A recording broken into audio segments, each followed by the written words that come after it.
Então, pessoal, vamos lá agora para o nosso segundo bloco. Agora nós vamos falar um pouquinho sobre o diretório PROC, né? A gente já falou sobre o dev, que tem lá os dispositivos. Todos os dispositivos são arquivos para o kernel. Existem os dispositivos de bloco, os de caracteres e o de socket. Tá? A gente viu aí a gente reproduziu alguns acessos a esses dispositivos, esses arquivos, lendo eles ou gravando algum conteúdo neles, e aí viu o resultado dessas operações, tá? Que são endereçadas para o dispositivo, fisicamente. Então, falando agora sobre o PROC, é uma partição onde armazenam tudo que está em execução no momento. É o kernel sendo colocado em operação, basicamente. Tá? Quando o kernel é dado boot nele, e ele é carregado dentro do PROC. Tá joia? Ele fica lá, o ISO dele, né? Fica lá no /boot, mas quando ele é carregado, todas as instruções estão lá no PROC.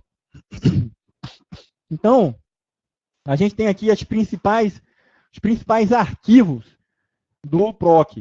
Tá? A gente tem lá o CPU info. A gente até chegamos até a entrar dentro desse cara para ver lá o conteúdo dele. Né? A gente entrou lá. A gente tem também o semi-deline, são parâmetros de inicialização do sistema. Vamos entrar dentro dele. CPU info a gente já fez, já entrou.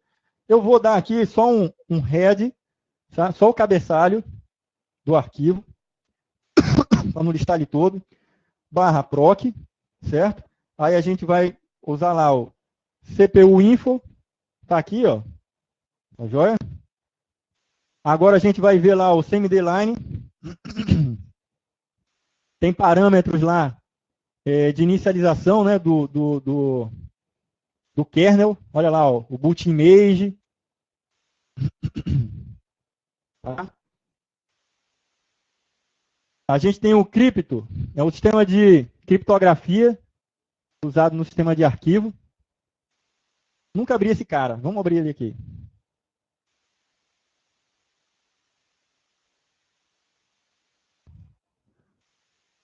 Tá, é cripto. São informações não úteis para a gente. É coisa para o sistema operacional, aliás, para o kernel, né? Sistema operacional não, para o kernel. E quem faz uso do PROC é o kernel, certo? Então, a gente tem aqui devices, são as representações em tempo de execução dos devices, o que eles estão executando. Está lá, ó. Então, eu tenho aqui, ó, um ID para todos os devices.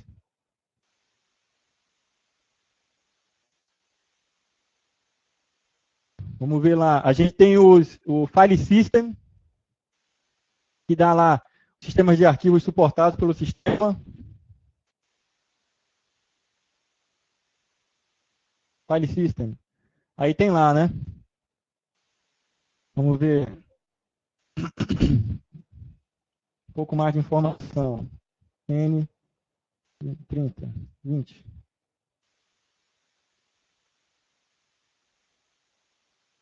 Certo? Vamos ver mais lá. A gente tem o interrupt, tá joia? São as interrupções de sistema.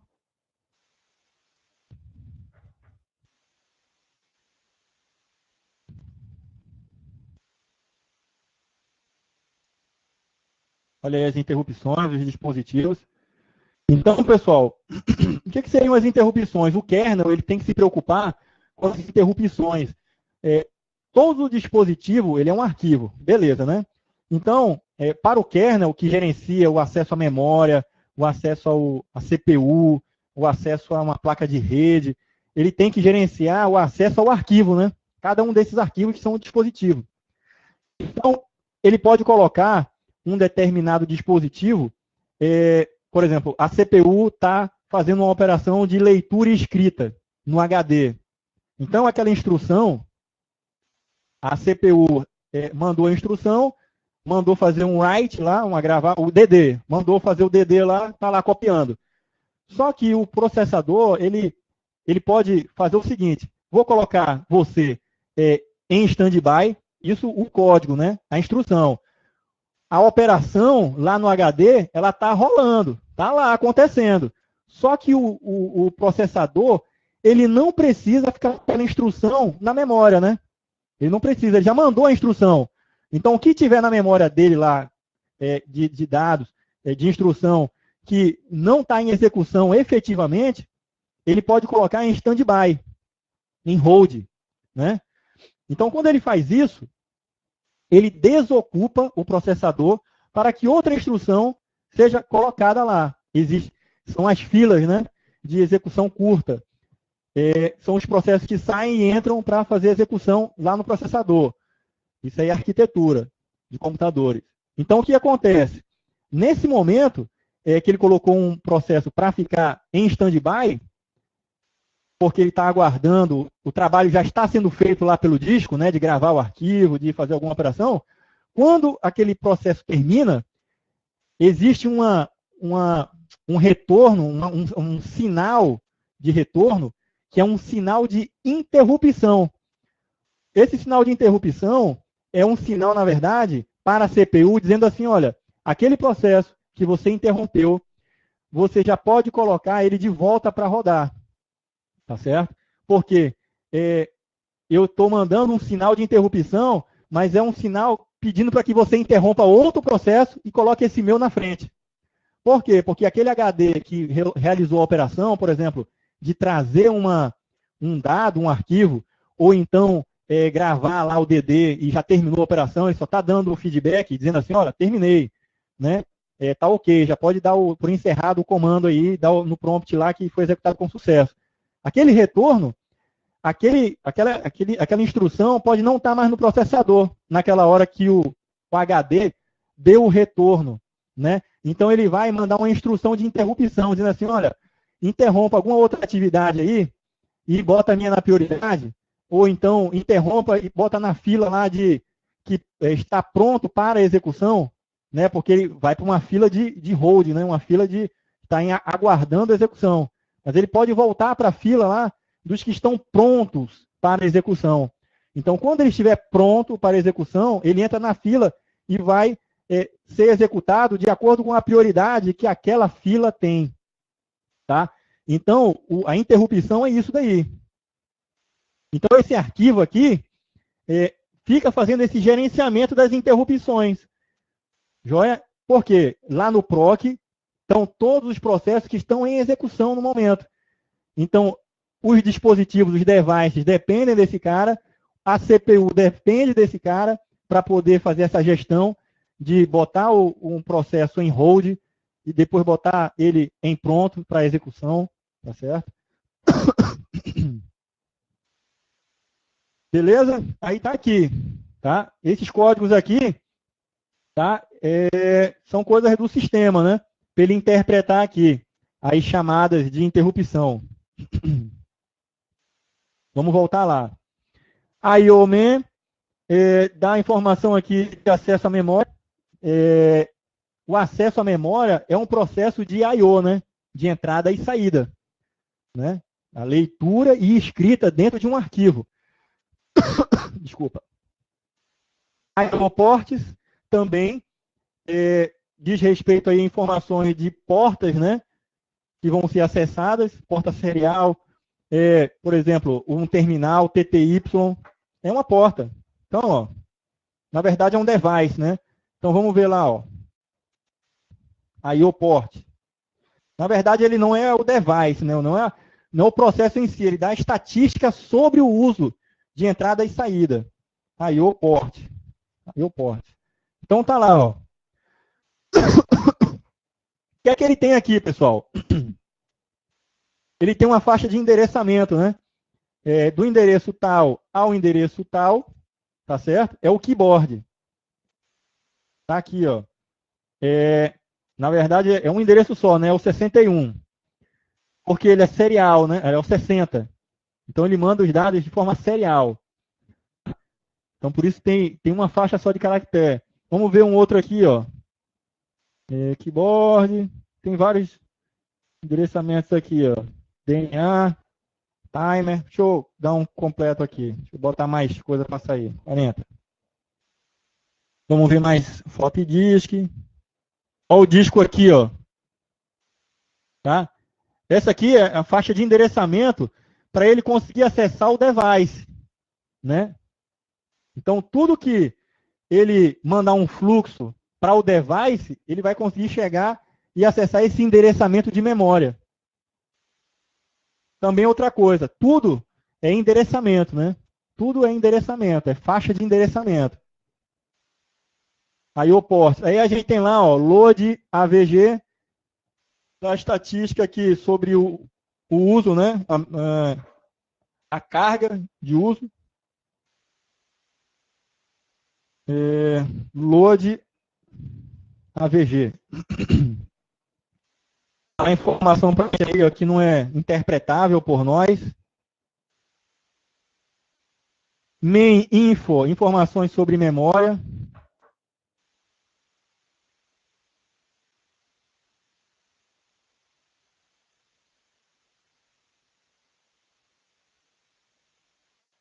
Então tá lá uma estatística, né? Total de memória, 1 GB. Memória livre, 200 MB. Disponível, buffer, parará. Aqui tem memória cache, swap, né? MISC, informação miscelânea, né? Dispositivos diversos.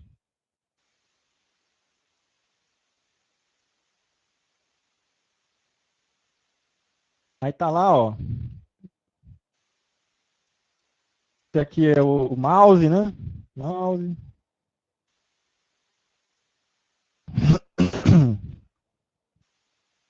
Aí aqui, ó, barra proc módulos, lista pra gente todos os módulos que estão carregados. A gente já viu isso daqui, tá? Na nossa aula.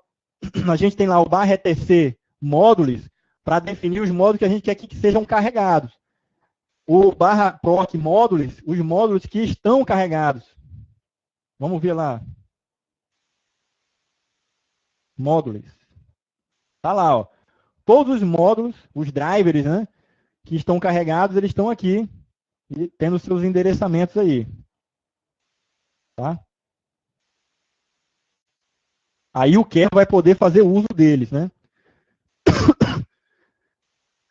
Desculpa. Partitions, dá informações sobre as partições de disco. Partitions. Aí tá lá, ó. Tá? Stat, o estado atual do processador.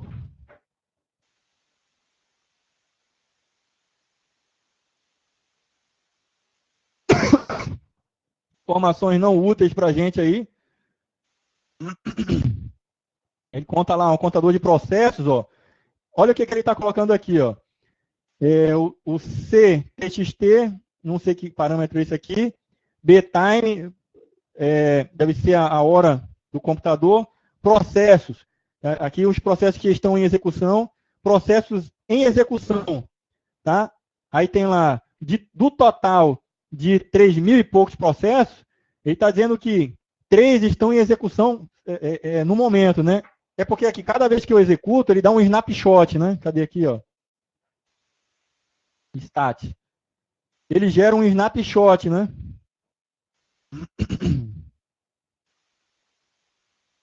Olha lá, vai mexendo e mudando lá, ó.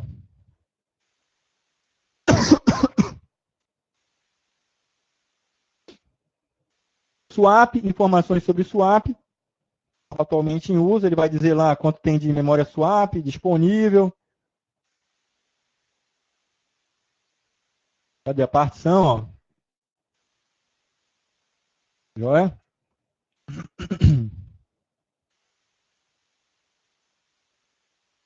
Diz quem é o device, o tamanho. Uptime, o tempo que o computador tá ligado, né? Mas só que esse cara aqui, ó, ele dá uma informação que para a gente não é uma informação útil, né? Interpretável. Porque isso aqui é para o kernel, né? O que tem no proc, ele não diz respeito para a gente, pô. É coisa do kernel. Version, aí vai informar lá a versão do sistema operacional.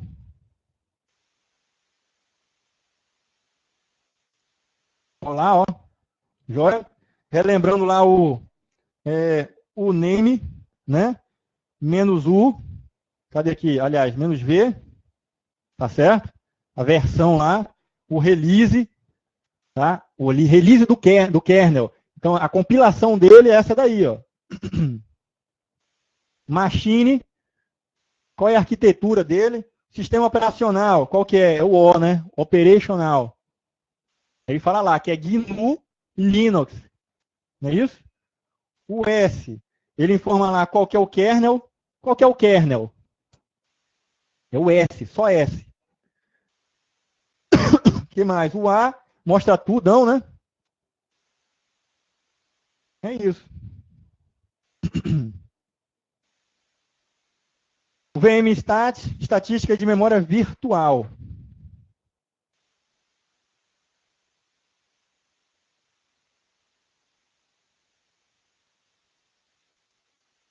Aí tá lá as informações do uso de memória virtual, né? Lembrando o conceito virtual, que é aquela memória que eu estendo a minha memória física.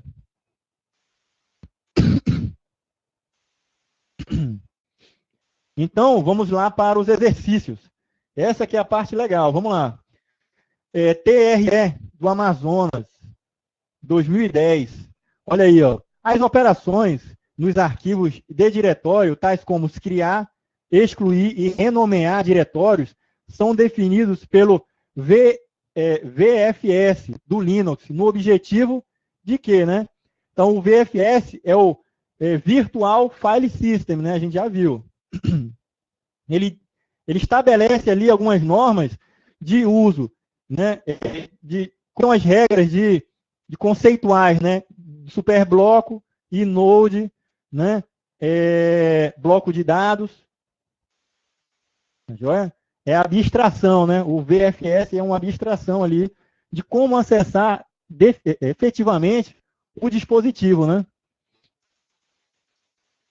Então, vamos lá. Ele está falando o seguinte, ó. Operações nos arquivos de diretórios, ok? Então, as operações nos arquivos de diretórios. O que é um arquivo de diretório?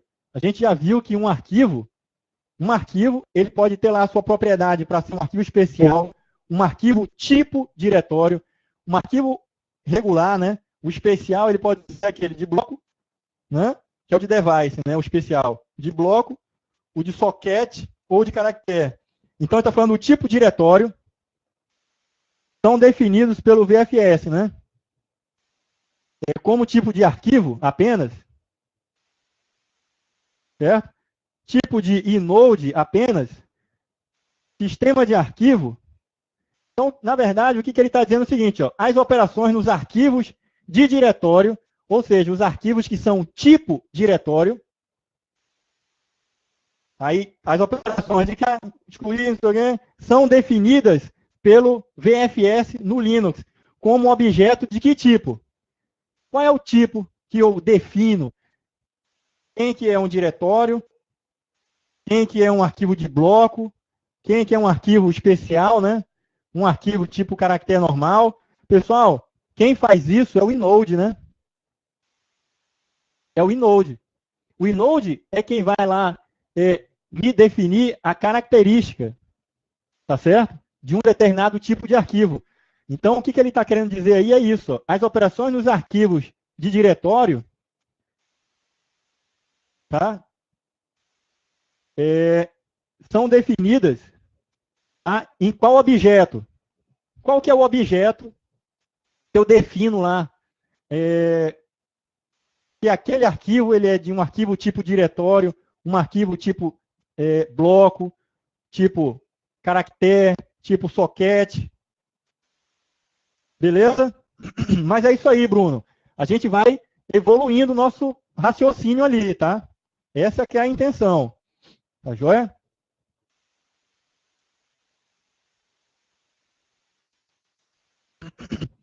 BNDES, da Amazônia, 2010.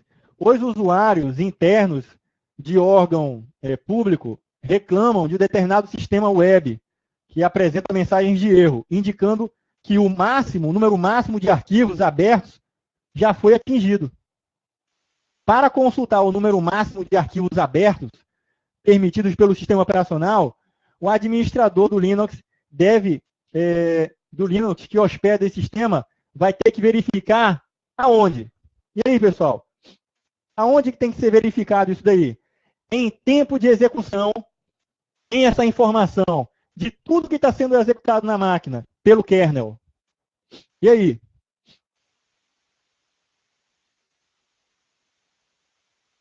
Excelente. É isso aí, pessoal.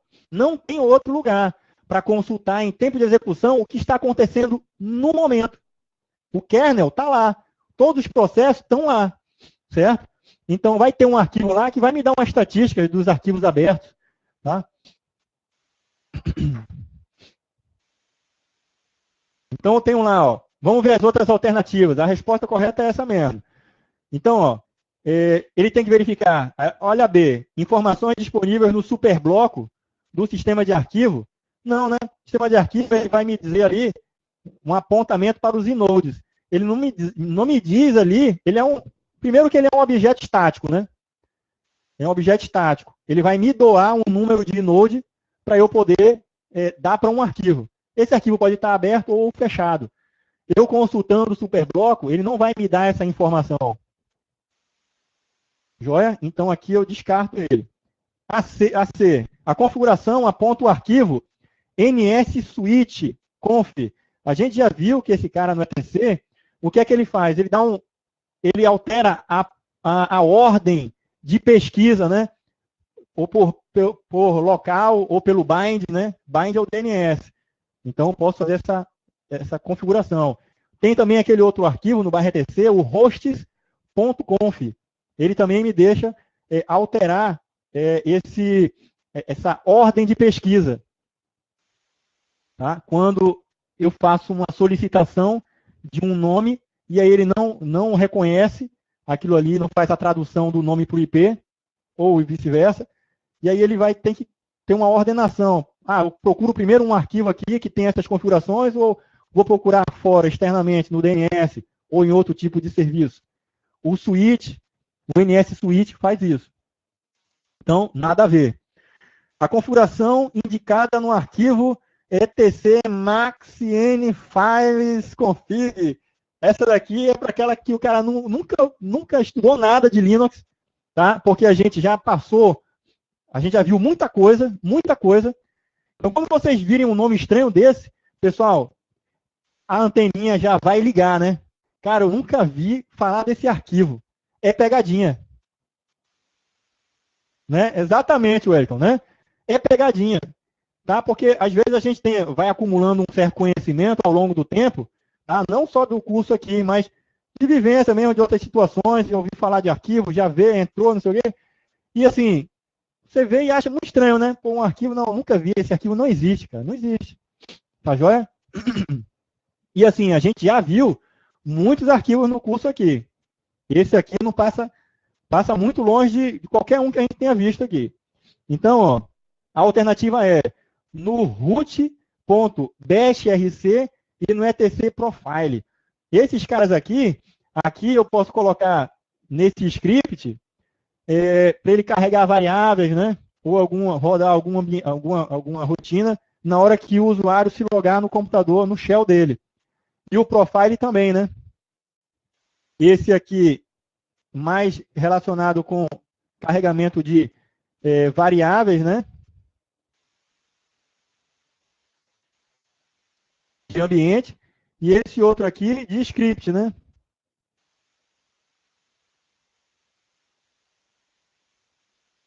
Tá joia? Vamos lá. SP-Trans. Em se tratando de permissões de um arquivo em Linux, um arquivo que representa um dispositivo tipo caractere, sem buffer, com permissão, ele colocou aqui, para o cara perder tempo em calcular a permissão, né? Olha só, é muito mais simples, né? O cara vai perder tempo. O cara vai chegar aqui, ó, caramba, cara, permissão é 670, né? Leitura, escrita, não sei o que, vai calcular, vai fazer aquela tabelinha dele lá, entendeu? Vai começar a fazer piruar lá errado. E a resposta é só isso aqui, ó. Beleza? Tranquilo, né?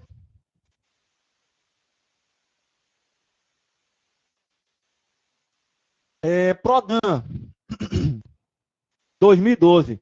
No GNU Linux, os dispositivos existentes em seu computador são identificados por um arquivo referente a esses dispositivos no diretório /dev. Certo? Todo dispositivo realmente está lá no /dev. Qual é a descrição correta para a identificação desse dispositivo aí a seguir? Olha lá. Também, né, pessoal? Mão com açúcar, né? Mamãozinho com açúcar.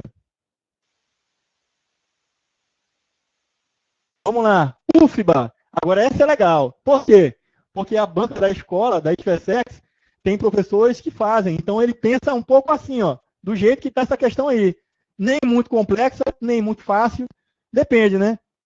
Vamos lá. Agora que a gente tem um conhecimento, ó, a respeito da nomenclatura de dispositivos do Linux, baseado no Red Hat, a assinale alternativa que apresenta um tipo de hardware normalmente associado a dispositivos dev SDA. Então, ele está perguntando lá, quais tipos de dispositivos podem estar associados com o /dev SDA? Beleza, né? Tranquilinho, tranquilinho, tranquilinho. Correios 2011. Com relação aos sistemas operacionais Unix e Linux, julgue os itens que se seguem. Né? No Unix, os drivers de dispositivos podem aparecer como arquivos. Mas todos os dispositivos são arquivos. Né? E os canais de comunicação entre processos e conexões de rede para o usuário também assemelham-se aos arquivos. E aí, pessoal? O que é que vocês acham? Hein? No Unix, os drivers de dispositivos, certo? Podem parecer como arquivos. E os canais de comunicação entre os processos e comunicação também se assemelham a arquivos. O que ele está dizendo aqui? Que os dispositivos, sejam eles de bloco ou de caracteres, são arquivos. São, né? Tipo B e tipo C, né? E os de socket, de conexão de rede, também são arquivos. Então, ó, joia? Aí, nessa questão, ele queria saber de você se você sabe os tipos de tipo de dispositivo. Bloco, caractere e de rede. Muito bem, Bruno. O ETH0 é um tipo de dispositivo de socket. Tá certo? De socket. Vamos lá. TCE, Ceará, 2008. Acerca do sistema operacional Linux, analisa as afirmativas a seguir.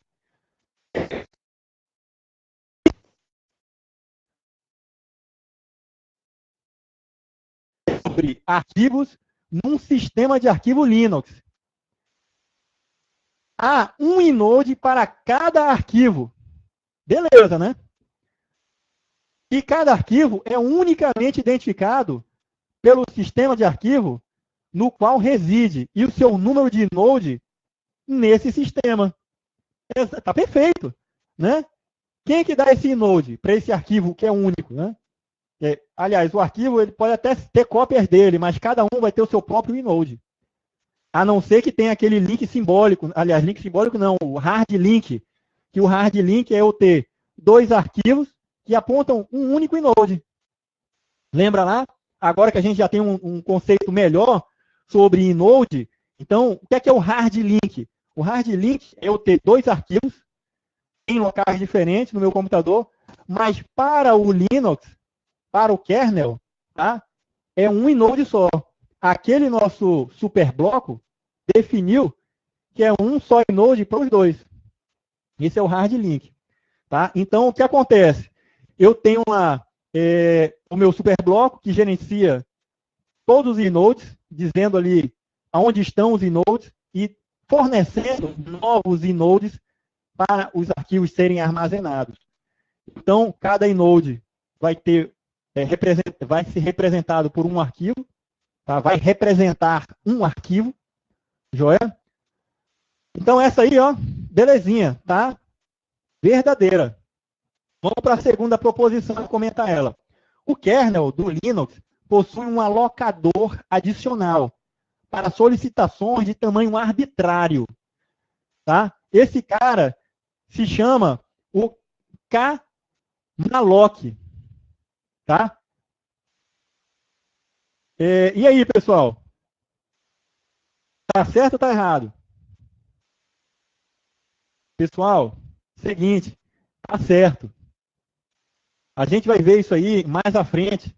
Tá? Eu trouxe essa questão porque ele tem algumas proposições que dizem respeito à aula da gente, mas não daria para a gente completamente fazer essa questão sem saber ela.